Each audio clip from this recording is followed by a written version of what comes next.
8-ші сыныпта оқып жүргенде атам қайтыс болды. Негізі ол кісі өмірінің соңғы сәтіне дейін өте ширақ жүрді. Үнемі белдігіне қынға салынған пышақ тағып жүретін. Ал кейде өз-өзімен сөйлесіп дауыс көтеріп ұрсып кететін. Кіммен неге ұрсып жатқанын да біле бермейтінбіз. Ондай кездерде атамның жанына жақындауға қорқатынбыз.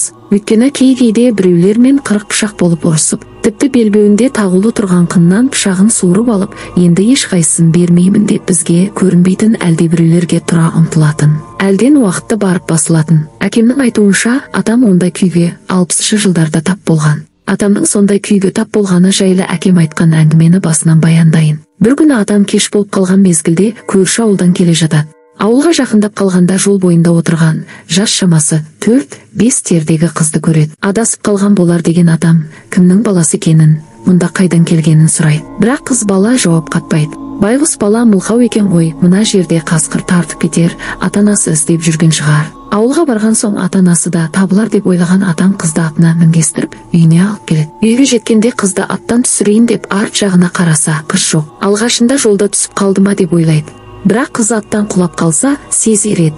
Демек мұның бір құпиясы болғаны. Атамның бойын үрей билейді. Кәлимасын қайтарып, аптығын басып жан-жағына қарайды. Ешкім көрінбейді. Сосын үйге кіреді.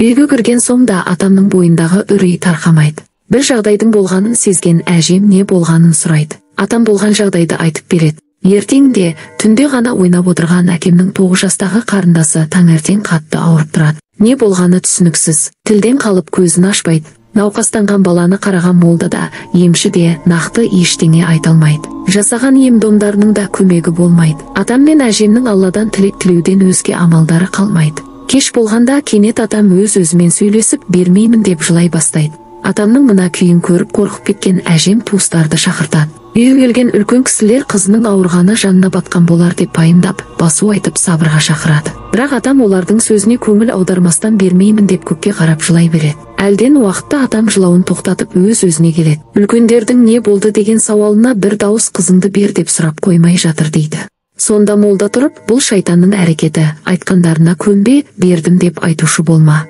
Егер бердім десең қызыңнан айырыласың дейді. Бұл жағдай 3 күн қайталанады. Кеш болысымен атам бермеймін деп жылай бастайды. Туыстары қасына жиналып бермеймін деп атама қолдау көрсетіп отырады. Қатты шаршаған атам 4-ші күні кеш батарда ұйықтап кетеді. Бір кезде қасында отырған туыстары атамның ұйықтап жатып бердім деген сөзін естеді. Туыстары атамды жұлқып оятып бермеймін дейді. Атам өң мен түстің арасында не болғанын білмей отырғанда, анадай жерде ауырып, ес-түссіз жатқан қызы ух деп күрсініп, жан тәсілім етеді. Әжемнің қызмайлап жылағанын көрген атам баласынан айырылып қалғанын кеш біледі.